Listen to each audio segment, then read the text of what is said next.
titre de mon message aujourd'hui, c'est Jésus, notre grand prêtre humble. Je vais débuter ce message en vous posant une simple question. Quel est, selon vous, le plus grand péché de tous, celui qui a fait le plus de tort à l'humanité? Avant de répondre à cette question, je vais vous donner quand même quelques indices.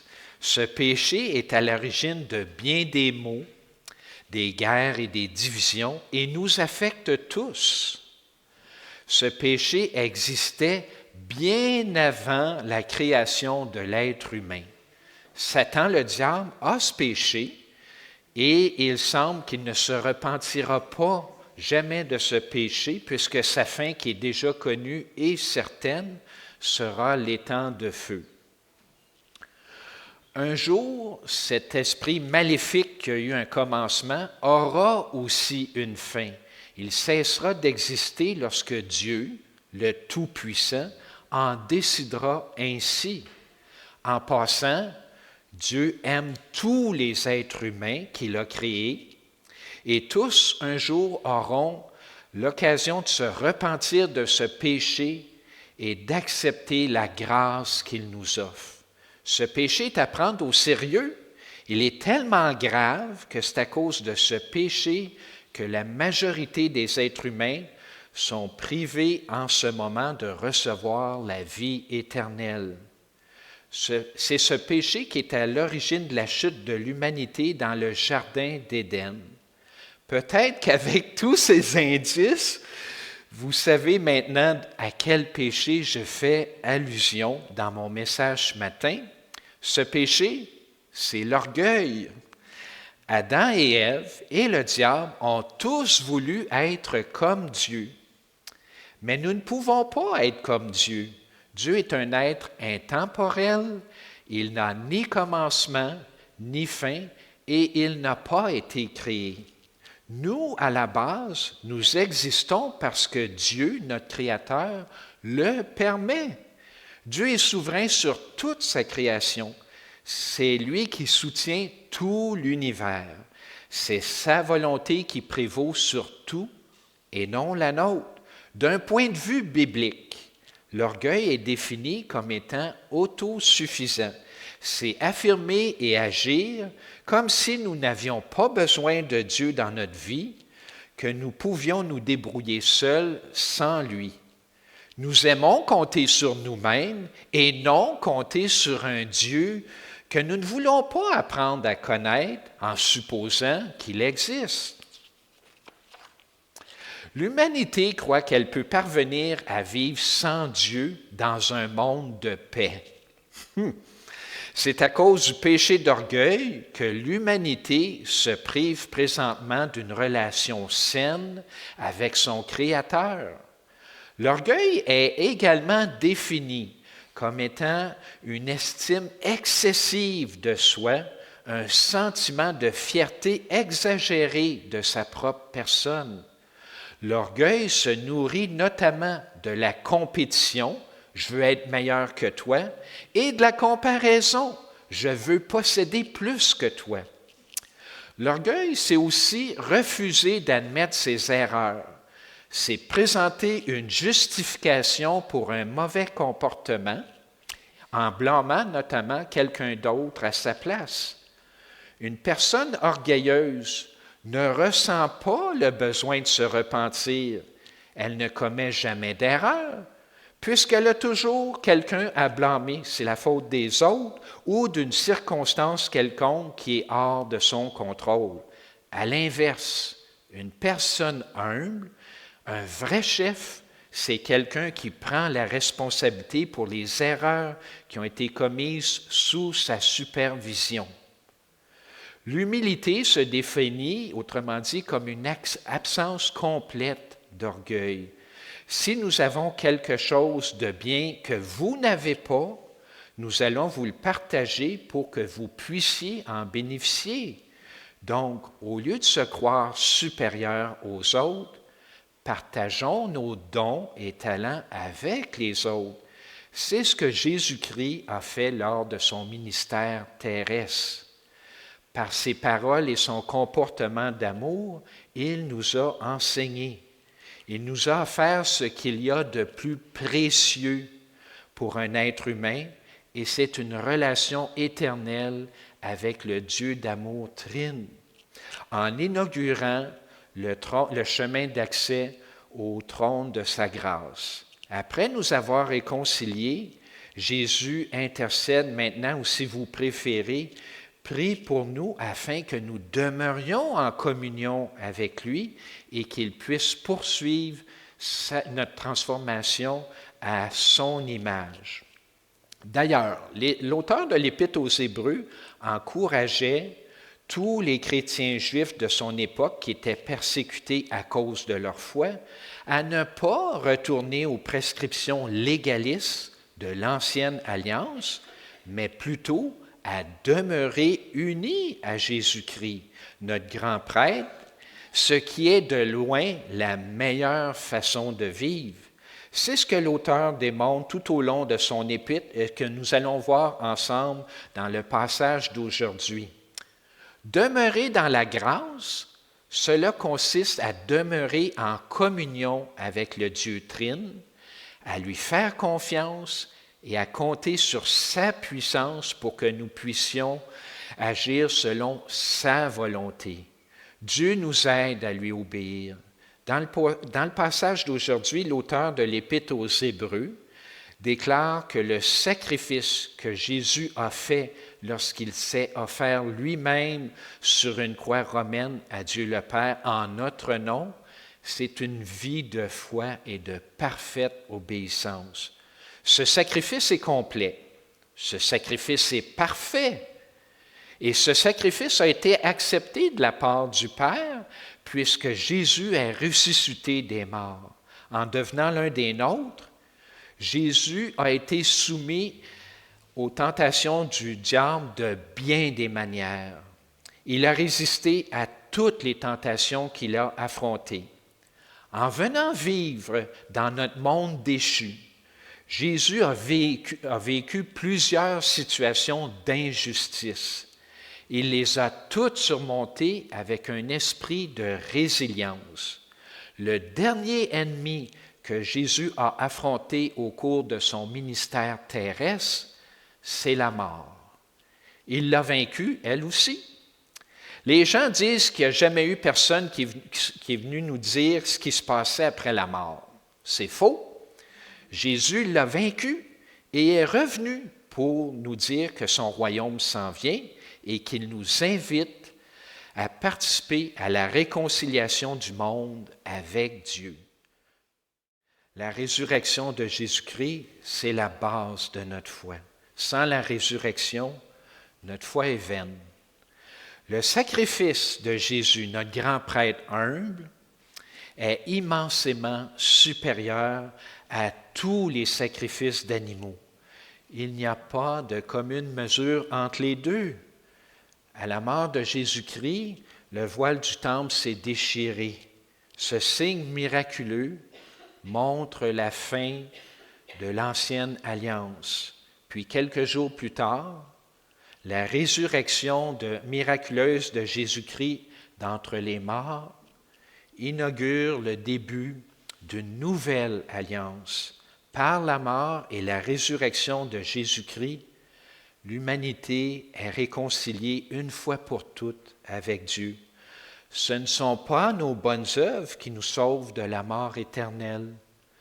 Les bonnes œuvres servent plutôt de témoignage de notre foi et de notre acceptation de la grâce, et non pour être échangées dans une transaction et recevoir en retour un salut que Jésus nous a déjà acquis.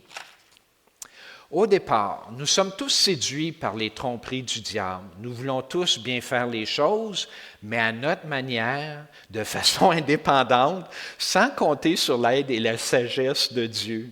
Or, l'être humain a été créé par Dieu pour être inspiré par la parole de Dieu et les pensées du Saint-Esprit, et aussi pour agir avec foi par la puissance du Saint-Esprit en suivant notre modèle d'amour, Jésus-Christ.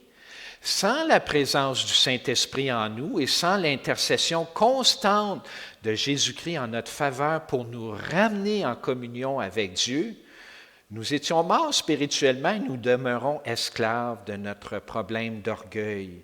Pourquoi? Parce que nous avons tendance à gérer notre vie à notre manière sans se préoccuper si cela s'accorde ou non avec la volonté de Dieu. Regardons ensemble quelques caractéristiques du ministère de Jésus-Christ. Dans le passage d'aujourd'hui, l'auteur de l'Épître aux Hébreux fait ressortir les caractéristiques du ministère de Jésus-Christ qui démontrent sa supériorité par rapport au sacerdoce des prêtres lévitiques. Nous allons voir les 3 caractéristiques suivantes: la permanence, la souffrance et l'humilité. Tout d'abord, la permanence. Tandis que les Lévites étaient prêtres pour un temps seulement, car ils étaient tous mortels, Jésus est prêtre de façon permanente pour toute l'humanité, car il demeure éternellement. Il peut donc intervenir en notre faveur en tout temps pour nous ramener en communion avec Dieu et pour nous transformer. Tout d'abord, voyons ceci dans le passage d'Hébreux au chapitre 7, les versets 23 à 25. De plus, il y a eu des sacrificateurs en grand nombre parce que la mort les empêchait d'être permanents. Mais lui, en parlant de Jésus, parce qu'il demeure éternellement, possède un sacerdoce qui n'est pas transmissible. C'est aussi pour cela qu'il peut sauver parfaitement ceux qui s'approchent de Dieu par lui, étant toujours vivant pour intercéder en leur faveur. Jésus-Christ est notre grand frère humain. C'est au nom de toute l'humanité qu'il a surmonté toutes les tentations, toutes les épreuves et toutes les injustices. Il a été tenté en tout point sans jamais céder à la tentation.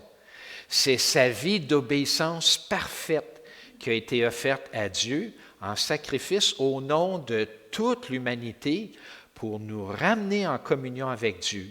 Il accueille tous ceux qui viennent à lui. À cause de la faute de nos premiers parents, Adam et Ève, c'est toute l'humanité qui a suivi le même exemple de désobéissance. Par contre, par l'obéissance parfaite d'un seul, notre grand prêtre Jésus-Christ, c'est toute l'humanité qui est à présent réconciliée avec Dieu, et ce, de façon permanente. Nous sommes tous considérés comme justes aux yeux de Dieu. Toutes les fautes de l'humanité sont pardonnées. Grâce à Jésus, nous avons un accès permanent à Dieu et c'est pourquoi il peut nous sauver. Venons à Dieu tel que nous sommes et faisons-lui confiance. C'est ce qu'il désire car il veut nous transformer par la relation que nous entretenons avec lui. N'essayons pas de nous transformer nous-mêmes, c'est peine perdue. C'est son travail de nous transformer et c'est à nous de rester en communion avec lui. Il y en a plusieurs qui ne reçoivent pas ces enseignements et croient plutôt toutes sortes de mensonges au sujet de Dieu. Fort heureusement, Dieu est patient avec chacun d'entre nous. La transformation nécessite une compréhension de qui est Jésus. C'est notre esprit qui doit s'ouvrir à ce que Jésus est venu nous enseigner lors de son ministère terrestre. Et Jésus nous a dit que faire la volonté de Dieu, ça commence par croire les enseignements justement de Jésus. À notre conversion, c'est-à-dire lorsque Dieu nous fait comprendre que nous avons besoin de lui, que nous ne pouvons pas vivre spirituellement sans lui, nous recevons le Saint-Esprit. Le Saint-Esprit nous aide à comprendre la parole de Dieu, c'est-à-dire les enseignements de Jésus. Il n'ajoute rien de nouveau, mais plutôt il révèle ce qui est déjà là, mais que nous avons de la difficulté à comprendre à cause de nos idées préconçues. Sans lui, nous pourrions avoir toutes sortes d'interprétations divergentes qui ne s'accordent pas avec les Saintes Écritures. Cette révélation du Saint-Esprit pour que nous comprenions la parole de Dieu se poursuit tout au long de notre vie de chrétien. C'est donc important de se nourrir quotidiennement des Saintes Écritures pour mieux les comprendre. En comprenant mieux la parole de Dieu, nous réalisons davantage à quel point Dieu nous aime. Et c'est le fait que nous nous sentons aimés par Dieu à chaque jour et non pas abandonnés que nous obtenons de lui la motivation et le désir de lui obéir et de faire sa volonté. Tout vient de lui. C'est le travail de toute notre vie de rester en communion avec Dieu et d'apprendre sur lui et sur son amour pour nous. Maintenant, la souffrance, au cours de son ministère terrestre, Jésus a connu beaucoup de situations d'injustice et il a lui-même beaucoup souffert. Malgré qu'il n'ait pas commis de péché, il n'a pas été épargné de la souffrance et des injustices. Mais il s'en est toujours remis au Père qui est en charge de tout pour nous laisser un exemple à suivre. En allant à la croix, il avait déjà en vue la gloire qui lui était réservée. Il a regardé au-delà de ses circonstances physiques.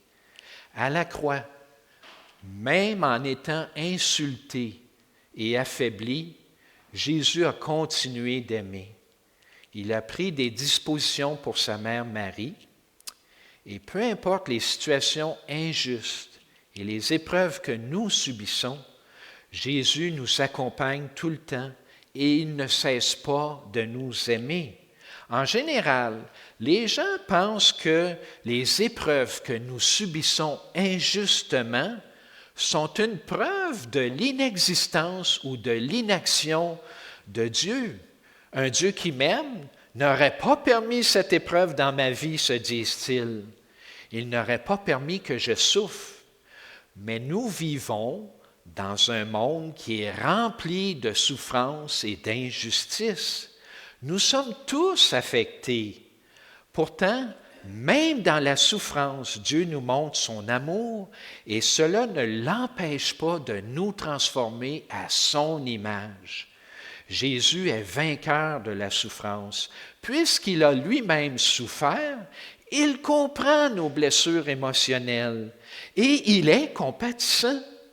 Il nous offre l'espérance de son royaume pour nous aider à trouver la paix d'esprit et la force de résilience.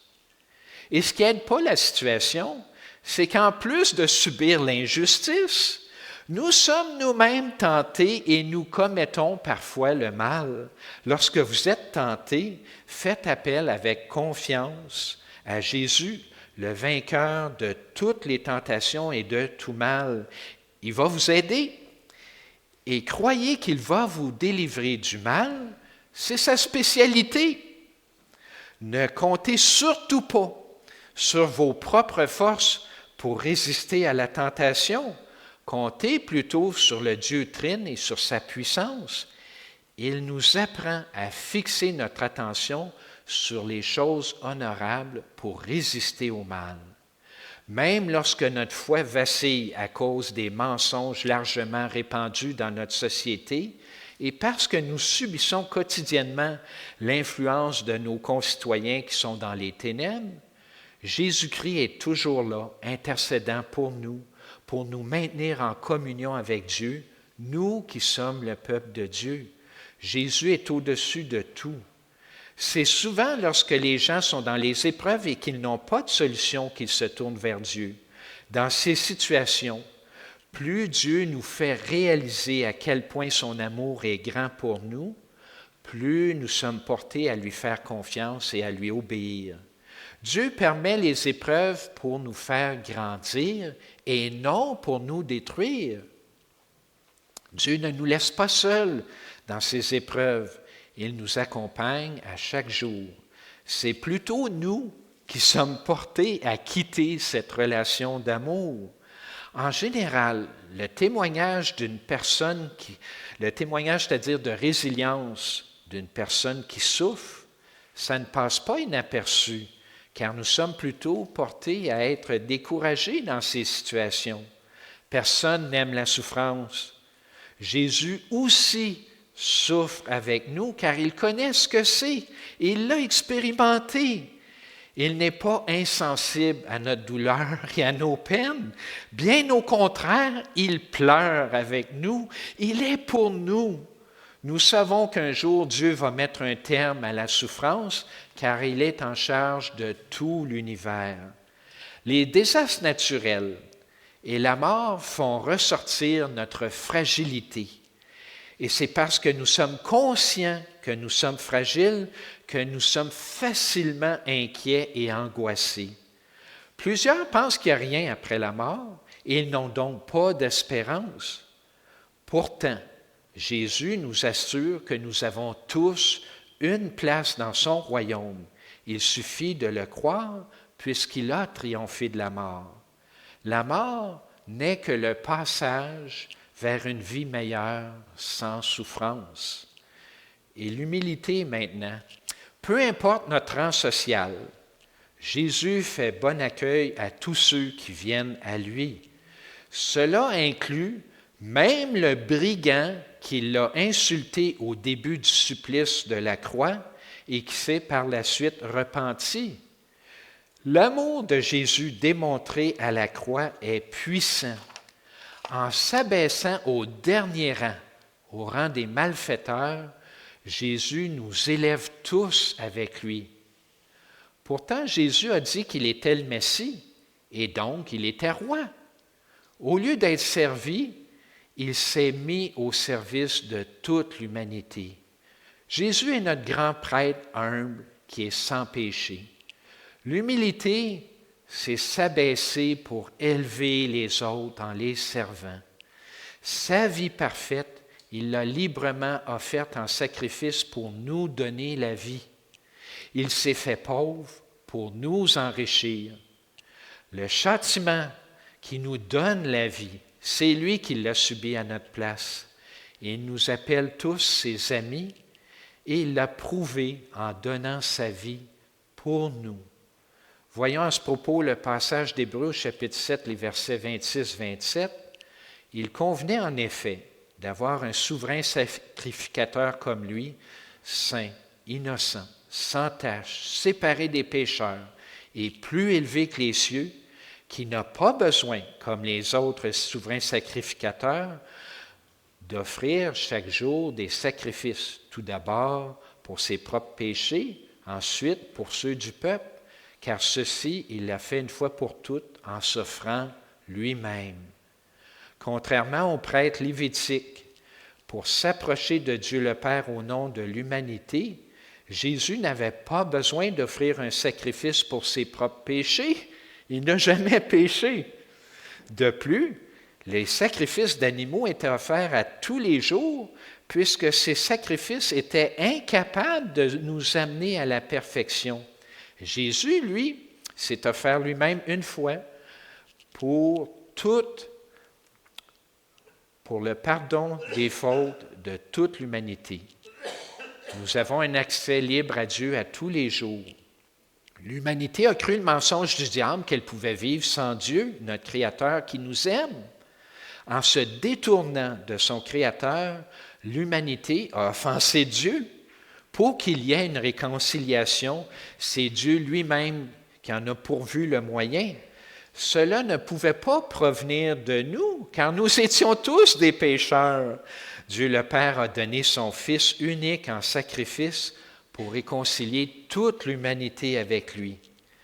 Maintenant, nous avons un grand prêtre à notre service qui est parfait et qui travaille à nous perfectionner. Voyons ensemble justement le verset 28 du chapitre 7 d'Hébreux.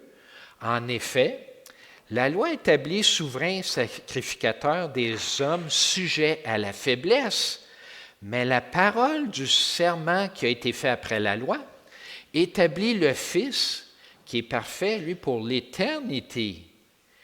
Et maintenant, notre nouvelle identité en tant que prêtre. Pour nous ramener en communion avec lui, Dieu a beaucoup donné. C'est parce qu'il nous aime beaucoup et que nous sommes tous précieux à ses yeux.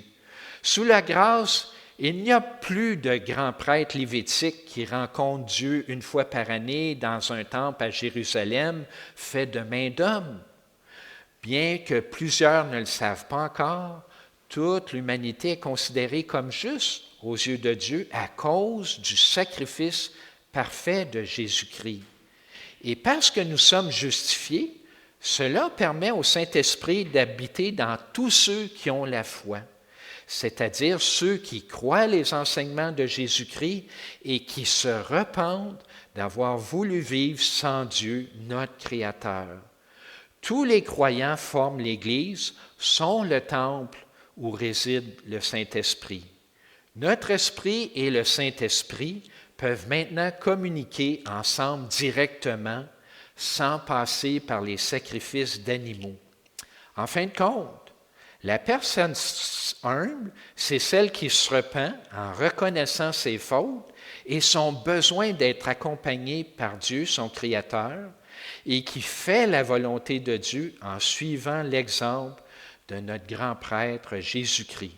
Nous marchons par la foi en croyant que lorsque nous sommes unis à Dieu, il nous rend capables de suivre l'exemple d'amour de Jésus. Tout au long de son ministère, Jésus, par son comportement face à chaque situation qu'il a subie, a répondu de la bonne manière à chaque fois.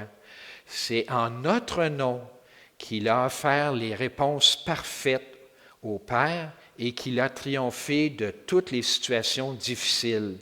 Le chemin qui mène à la victoire, à la gloire, à la vie éternelle, Jésus l'a complété avec succès. Sa victoire sur toutes les situations injustes, c'est aussi notre victoire. Par son exemple d'amour et de service, Jésus est venu nous montrer le chemin qui mène au royaume. Il est le chemin. Maintenant, son travail n'est pas terminé. Jésus désire conduire à la gloire beaucoup de fils et de filles de Dieu en tant que grand prêtre humble. Et il accompagne chacun d'entre nous à tous les jours de notre vie dans nos épreuves et dans nos souffrances. Il intercède avec patience pour nous en nous ramenant continuellement dans le bon chemin lorsque nous nous détournons de Dieu. Il nous fortifie dans les épreuves, il allège nos fardeaux en nous donnant sa paix d'esprit et il nous aide à aimer et à servir, ou si vous préférez, il nous aide à répondre adéquatement dans chaque situation. Jésus nous a donné le Saint-Esprit et un cœur nouveau qui aime. Alors pourquoi est-ce que nous péchons encore? C'est parce que notre esprit est lent à comprendre tout ce que Jésus nous a obtenu. Notre esprit nécessite une guérison et une transformation. Nous ne comprenons pas pleinement qui est Jésus, ce qu'il a fait pour nous et qui nous sommes. Mais plus nous comprenons et plus nous comptons sur lui plutôt que sur nos faibles forces, plus nous sommes portés à lui obéir. Notre cœur est bon. C'est notre esprit qui est influençable et qui peut être manipulé. Si je vous fais croire que vous êtes des pécheurs, comment allez-vous agir? Vous allez pécher. Mais nous ne sommes plus des pécheurs. Nous sommes des enfants de Dieu. Nous avons obtenu un cœur nouveau qui nous rend capables d'aimer et nous avons reçu le Saint-Esprit qui nous permet de demeurer en communion avec Dieu et de comprendre les enseignements de Jésus. N'agissons pas comme si nous étions encore dans les ténèbres, mais comme ce que nous sommes, c'est-à-dire les enfants de Dieu qui intercèdent avec Jésus pour les autres qui n'ont pas encore reçu la foi. Voyons ce que nous dit l'apôtre Pierre dans sa première épître au chapitre 2 et le verset 9. Vous, au contraire, vous êtes une race élue, un sacerdoce royal, une nation sainte, un peuple acquis, afin que vous annonciez les vertus de celui qui vous a appelé des ténèbres à son admirable lumière. Même si nous sommes déjà sauvés, nous avons encore du travail à accomplir, une mission à faire. Gardons les yeux fixés sur Jésus pour demeurer en communion avec lui. C'est lui qui intercède pour nous en perfectionnant notre foi. Apprenons à mieux le connaître, réalisons qui nous sommes, ce que nous avons obtenu en Jésus-Christ. Cela va nous aider à agir selon sa volonté et à devenir un bon témoignage. Nous vivons dans une société qui, en général, n'écoute pas le message de Jésus-Christ, à cause notamment des scandales d'hypocrisie, des mensonges de faux prophètes et des abus de personnes en position d'autorité. Notre société s'est détournée de Dieu. Les gens sont méfiants de ceux qui prétendent leur annoncer une bonne nouvelle, et avec raison. Il y a beaucoup de faux témoins qui veulent les attirer dans le piège du légalisme. Par contre, en demeurant séparés de Dieu, beaucoup de gens sont angoissés, découragés ou sans espérance. Par notre témoignage d'amour et nos services incessants, encourageons nos concitoyens à maintenir une relation saine avec le Dieu Trine. De même que Jésus intercède continuellement pour nous, nous aussi, dans un premier temps, prions pour nos frères et sœurs qui ont la foi, afin qu'ils grandissent dans une connaissance approfondie de notre Seigneur Jésus-Christ en ayant sa paix d'esprit. Puis, dans un deuxième temps, prions aussi pour nos concitoyens qui n'ont pas la foi. Prions pour qu'ils en viennent à réaliser leurs problèmes d'orgueil et s'en repentent. Car vivre sans être en communion avec Dieu, notre Créateur, c'est se montrer orgueilleux et c'est suivre assurément un chemin rempli de déception où il n'y a ni paix d'esprit ni espérance. Nous qui sommes conscients que Dieu nous a justifiés par le sacrifice parfait de Jésus-Christ, nous avons la paix d'esprit. Nous n'avons rien à craindre, surtout pas le jugement de Dieu. Demeurons en communion avec Dieu afin de grandir dans la foi et de conserver cette pleine assurance que l'œuvre de transformation que Dieu a débutée en chacun d'entre nous, il va la compléter. En conclusion, rappelons-nous qui est Jésus-Christ. Il est notre grand prêtre humble qui a répondu parfaitement à Dieu en toutes circonstances en notre nom. Il a réconcilié toute l'humanité avec Dieu. Il accueille tous ceux qui viennent à lui. Demeurons en communion avec le Dieu Trine pour être transformés à son image et pour être de bons témoignages. À lui soit la gloire. Amen.